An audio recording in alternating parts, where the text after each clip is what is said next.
링 비디오 https://daunserve.com/ 물음표 URL 등호 https://www.youtube.com/watch 물음표 v 등호 btjjmdy04pq 바이올렛 너는 내 택시야. 지금 당장 나를 데리러 오지 않으면 아무리 바쁘고 몸이 좋지 않아도 너와 앤서니가 이혼하도록 할게.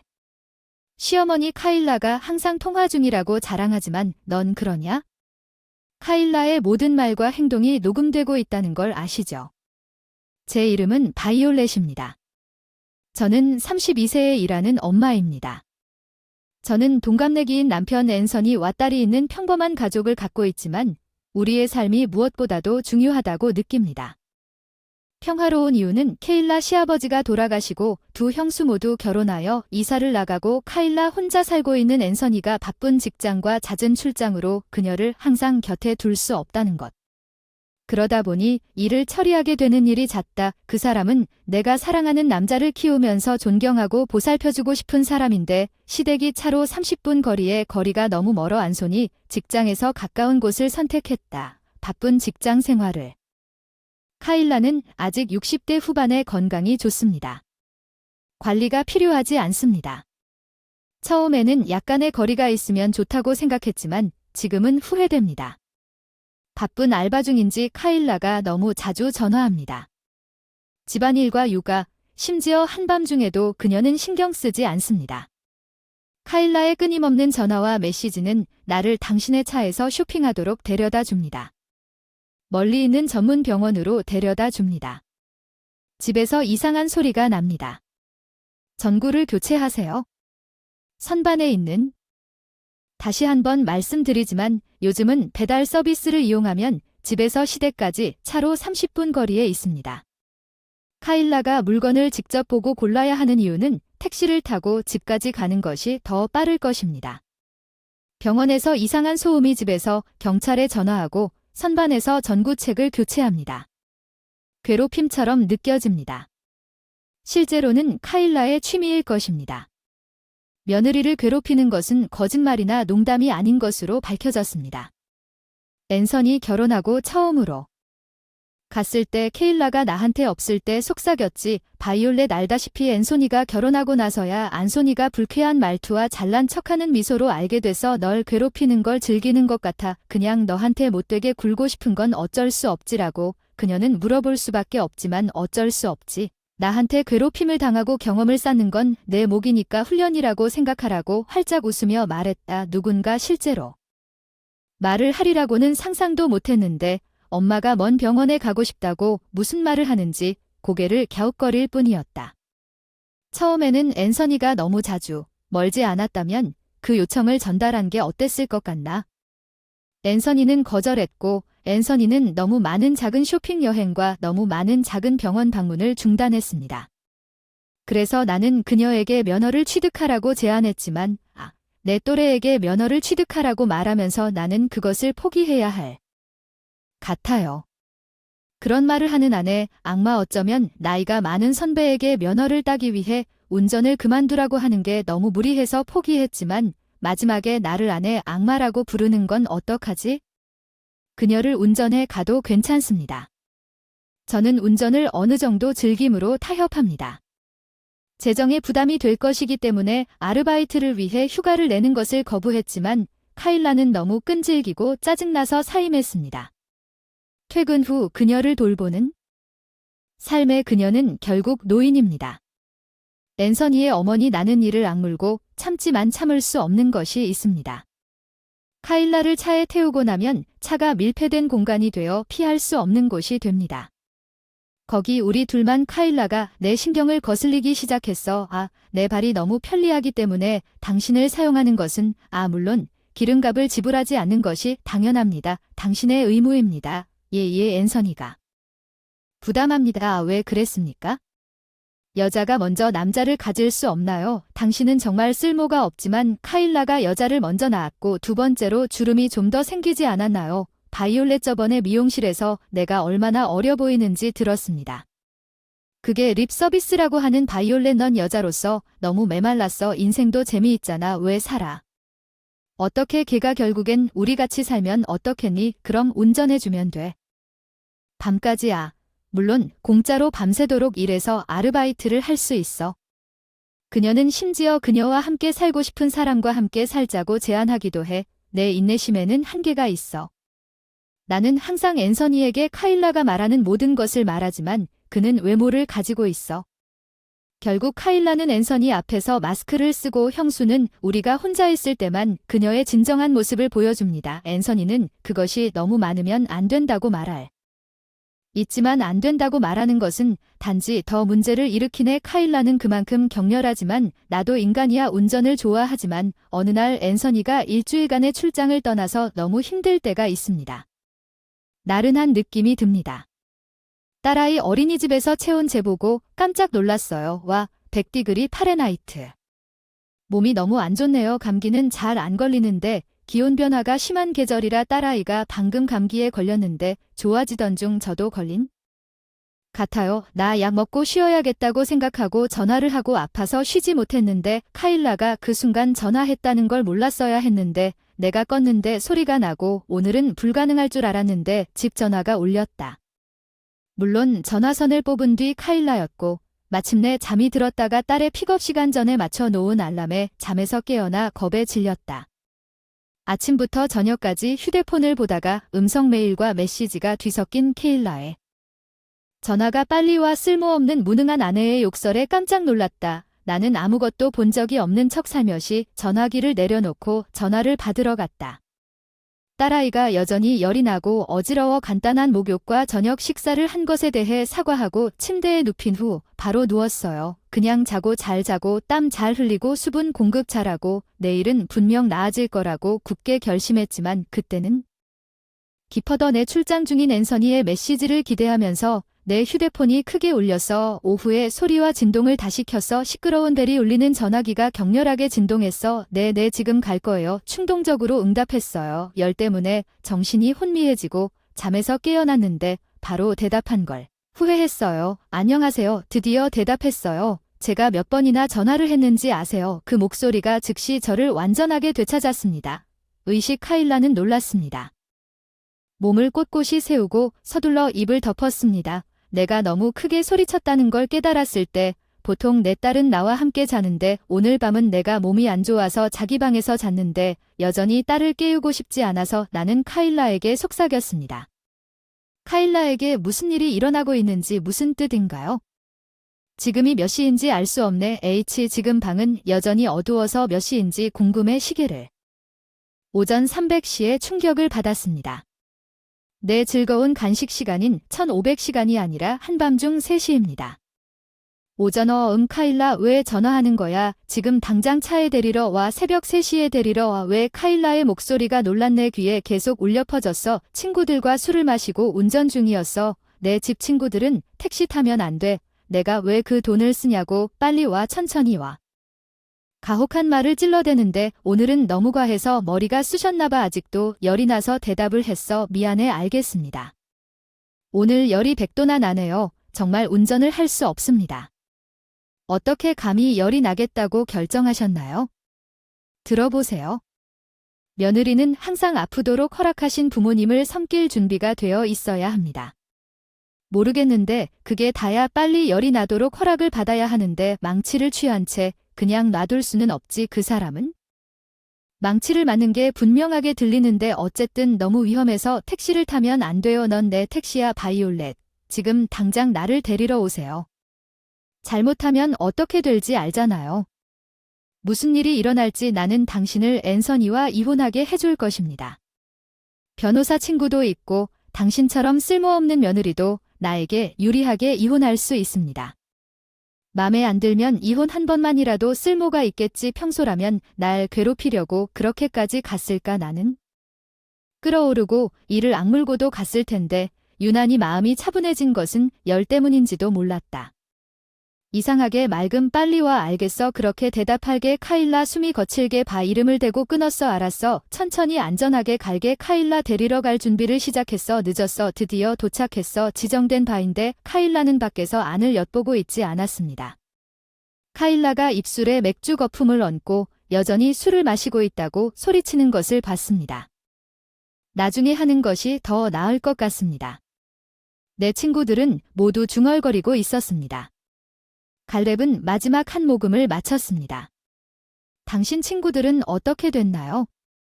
택시 타고 집에 가는데 카일라라는 택시를 불렀어. 그 사람은 어떤 사람이야? 그리고 내가 널 기다리면서 먹고 마신 비용은 내가 낼게. 뭐 늦었다고? 내 탓이야. 당연히 그 사람 어떤 사람 떠나는 거지. 깜짝 놀랐어요. 카일라가 실제로 내지 않고 발을 떠났어요. 돈을 낼 수밖에 없었어요. 그녀를 따라가는데 왜 문이 안 열려요? 카일라는 잘 불평했어요. 차를 떠날 때 차를 잠갔고 타자마자 잠금을 해제했어요. 이 사람은 어떤 사람인가요?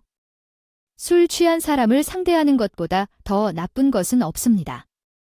이미 이상한 사람이 술에 취하면 완전히 참을 수 없게 될 때 나는 이 사람이 어떤 사람인지 중얼거리며 세 번째로 차 문을 집으로 가는 길은 악몽이었습니다. 카일라는 계속해서 저를 욕했습니다. 쭉 가다가 왠지 열이 나서 머리가 아파서 큰 소리로 노래를 부르기 시작했어요. 카일라의 고음 노래는 참을 수 없었어요. 천천히 그리고 안전하게 운전하자고 생각하면서 의식을 유지했어요. 마침내 집에 도착했어요. 카일라라고 말했어요. 우리 여기 있어요. 오 젠장. 그녀는 술을 많이 마셨고 그런 일이 일어난 후에 술에 취했습니다. 나는 에드가 영토와 함께 토할 예상했어야 했습니다. 그 후 나는 거의 의식을 잃은 카일라를 집으로 데리고 가서 운송 중에 그녀를 거기에 두었습니다. 카일라의 머리와 몸이 부딪혔습니다. 여러 가지 일이 있었지만 신경 쓸 시간도 없이 서둘러 차로 돌아가 서둘러 청소를 하고 집으로 향했다. 돌아왔을 땐 이미 밝았는데 평소보다 밝았으니 일어나서 할 수 있는 건 웃는 것뿐이었다. 내 딸아이가 미안하다고 인사하는 모습을. 한밤중에 잠에서 깨어났던 부모님. 나는 그냥 침대에 쓰러졌습니다. 초겨울의 이야기였습니다. 시간이 지나고 크리스마스가 되었습니다. 온 가족이 모이는 시간이었습니다. 시댁에 오면 꼭 와야 해. 카일라가 나에게 나쁜 느낌을 주겠다고 강력히 주장했고 시댁에 도착하자마자 내 직감은 맞았습니다.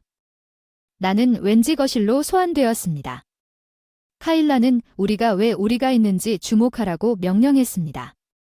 군대 안 가는데 카이브가 머리를 가리키며 나한테 부상을 입혔다며 이미 거기 처제 둘이 바이올렛에 합류했다며 쓰러진 우리 엄마를 함부로 안고 다치게 놔두고 아프고 토하는 우리 엄마를 혼자 두었다고 뭐 당신은 일부러 시간을 내어 그녀를 데리러 와서 애원하고 울면서 도와달라고 애원하는 그런 사람. 당신의 운전이 너무 거칠어서 그녀가 기분이 나빠서 모두 나를 비난했습니다.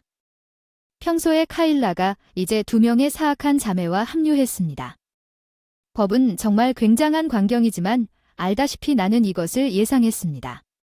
카일라의 예측할 수 있으므로 아무렇지도 않게 노트북을 꺼냈습니다. 가볍고 휴대성이 뛰어난 최신 노트북 상판 덕분에 카일라는 형수들의 지원으로 대담해진 카일라가 꽤 공격적으로 그녀를 무시했습니다. 이제 조용히 노트북을 설정했습니다. 카일라, 에디슨과 메디슨이 진정합니다. 어떻게 진정할 수 있습니까? 당신의 최악의 행동은 모두 딸에게 보고되었습니다. 반성의 표시로 제대로 반성하고 용돈으로 $10,000를 주시고 계약에 서명하실 것입니다. 내 택시는 영원히 뭔 말도 안 되는. 그래서 노트북을 켰어. 제발 너무 힘들지 마 카일라. 내가 노트북 폴더를 눌렀더니 남자도 못 낳는다는 이 글 보면 진정할 거야. 정말 쓸모없어요. 카일라의 목소리는 충격받은 카일라를 무시하고 재생되기 시작했습니다. 나는 녹음을 계속 재생했습니다. 바이올렛은 왜 살아있나요? 왜 그녀는 사라지지 않고 무능한 카일라는 평생 나의 택시가 될 것입니다. 나는 본질적으로 에디슨, 메디슨과 앤서니의 부모입니다. 맙서사 마지막 느낌표는 녹음에서 것이 아니었지만 카일라 자신은 이제 그녀를 무시하고 당황하고 있습니다. 허락 없이 나를 녹음한 클립을 계속 재생했습니다. 허가 없이는 아닙니다. 카일라, 이것은 대시캠 영상의 오디오 클립입니다. 동영상도 있습니다. 실제로는 보고 싶지 않은데 안타깝지만 여기에는 많은 것이 있습니다. 왜 차 내부에 대시캠 녹화가 있는데 외부 녹화를 위한 것이 아닌가요? 우리 대시캠에는 실제로 3개의 카메라가 있는데 하나는 카메라입니다. 앞쪽에 하나는 뒤쪽에. 차 안에 하나, 카메라 3개의 블랙박스에 익숙하지 않고 운전면허증도 없는 세대의 카일라는 자동차 내부를 녹화하는 블랙박스가 꽤 일반적이라는 사실을 몰랐습니다. 이제는 360도 카메라도 있습니다. 도사인 카메라 카일라는 우리 차에 대시캠이 있다는 것을 알고 있었지만 아마도 그것이 오디오를 캡처하는 것은 물론이고 내부를 녹음하고 있다고 생각하지 않았을 것입니다. 그래서 그녀는 밀폐된 공간에서 저를 자유롭게 욕할 수 있었습니다. 저는 그것에 인내심을 갖고 어른스러웠지만 아프고 난 후에는 나는 그것으로 충분하다고 생각하여 앤서니와 두 시누이 케일라의 본성이 도대체 무엇인지 보여주기로 결정했습니다. 이 엄마는 케일라가 그들에게 말한 것과는 다른 이야기에 직면했습니다. 시누이들은 딸 케일라에게 눈살을 찌푸리고 있습니다. 흔들렸어. 이건 일종의 실수야. 카일라가 미친 듯이 설명하려고 했지만 난 공격을 누그러뜨리지 않았어. 아, 카일라가 에디슨과 메디슨에게 보낸 메시지도 있어. 별도의 폴더에 있는 파일을 재생한다고 했어. 이 파일은 우리 가족의 비디오와 함께 재생된다고 했어. 정말 절망적이네요. 그들이 내 청바지를 공유할지 궁금해요. 슬프게도 두 딸 모두 카일라처럼 매력적이지 않게 됐어요. 그들이 결혼한 건 기적이에요. 맙소사. 그만둬. 카일라가 노트북에 손을 뻗으려고 했지만 이번에는 시누이가 그녀를 막았습니다. 이게 뭐야, 엄마. 우리가 카일라의 창백한 얼굴을 확인하는 것에 대해 정말 그렇게 생각했나요? 다음 파일을 클릭했고. 절망적입니다. 전개되는 상황에 멍해졌던 앤서니가 깜짝 소리를 냈습니다. 어머, 맙소사, 더 있어요. 그만 보지 마세요. 듣지 마세요. 카일라가 다시 개입하려고 했지만 이번에는 앤서니와 처제가 그녀를 막았습니다. 영상이 계속되었습니다. 앤서니의 낮은 학업 성취도는 카일라의 잘못임에 틀림없습니다. 저는 고등학교 교육만 받았을지 모르지만 저는 훌륭했습니다. 그가 궁금합니다. 괜찮은 회사에 남을 거야. 그런 아이가 입사하면 아마 곧 악마가 될 거야 해고. 나한테 울지만 한 앤서니의 실패 따위 신경 안 써. 하지만 내가 파산했거나 빚을 졌더라도 계속 돈을 보내. 그게 무능력자로서 좋은 건 그 순간 내가 화를 내며 반박하고 있던 영상은 물론 앤서니를 계속 연기했고 형수들은 케일라에게서 전혀 다른 이야기를 들었나 봐요. 법률과 앤서니는 카일라를 억압하고 최악의 며느리였지만 카일라에게는 안타까운 일이었습니다. 그녀는 스스로 증거를 제공했기 때문에 몰래 필요하지 않았습니다. 덕분에 쉬었습니다. 카일라가 반쯤 울고 창백한 동안 나는 미소를 지으며 말했습니다.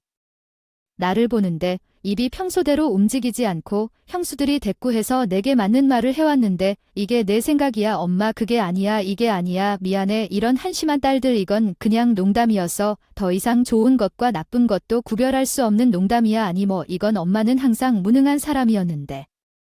해고당했지. 아빠는 그것에 대해 불평하곤 했는데 넌 우리를 앤손이라고 부르고 심지어 바이올렛도 쓸모없다고 하잖아. 감히. 카일라는 이제 너무 창백해 보였어. 그녀는 하얗게 보였어. 더 이상 알고 싶지 않아. 자기 아이들을 쓸모없다고 말하는 엄마는 이제 끝났어. 너 없이는 더 나아. 우리는 돌아오지 않을 거야. 잠깐만 애원하는 중이야. 필사적으로 붙들고 있던 카일라의 손이 떨쳐지고 형수네 식구들이 나갔다가 나에게 깊은 하며 미안하다고 오해해서 미안하다고 사과했다. 남은 뒤에는 나와 앤서니뿐이었다.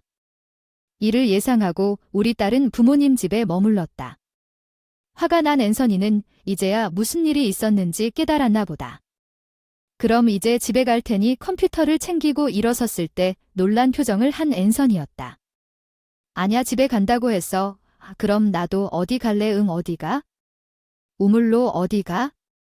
우리 집으로? 나도 없고 딸도 없는 집으로 가는데 왜 잘난 집에 살 수가 없지? 내 말을 믿지 않는 남편 말이지 뭐. 그건 농담이었는데 지금은 내가 화가 났음을 이해해줬으면 좋겠어. 부모님 집으로 돌아가서 잠시 동안 방해가 될 테니 기다려라. 나도 간다. 앤서니는 겁에 질려 나를 쫓아온다. 부모님 집에 같이 가면 강에 들으러 온 줄 아는 그 순간 카일라가 갑자기 고개를 들고 향해 달려갔다. 어디 가는데? 크리스마스야?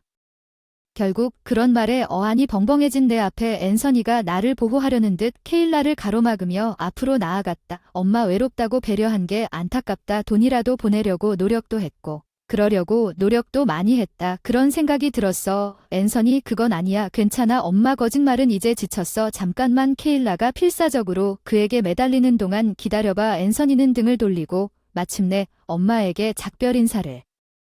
내 손을 잡고 시댁에서 나갔어. 잠깐 문이 닫힐 때까지 나를 떠나지 마세요.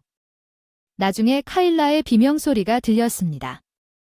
앤서니와 형수가 토론을 한 것 같고 세 사람 모두 카일라 지원을 중단하기로 동의했습니다. 우리는 충분한 돈과 시아버지의 상속 재산을 보냈습니다. 그리고 연금도 편안하게 살 수 있어야 했는데 알고 보니 케일라가 쫓겨났고 시아버지의 상속 재산도 거의 모두 없어진 지금 그녀에게는 작은 연금만 간신히 생활할 수 있었고 우리에게 새 아이를 울면서 왔지만 만장일치로 그녀를 무시하기로 결정했습니다. 물론 그녀가 나이가 들어서 문제가 발생하면 다시는 시댁에 가지 않을 것입니다. 만장일치로 다시 합의한 시설에 그녀를 넣을 계획입니다. 우리도 그녀가 손자를 만나지 않기로 결정했습니다. 따라서 카일라 그녀는 자신의 행동으로 외롭고 비참한 노년을 봉인했고 그 후에도 카일라의 끊임없는 운전 요구에서 벗어났습니다. 이제 휴일마다 평화로운 것입니다.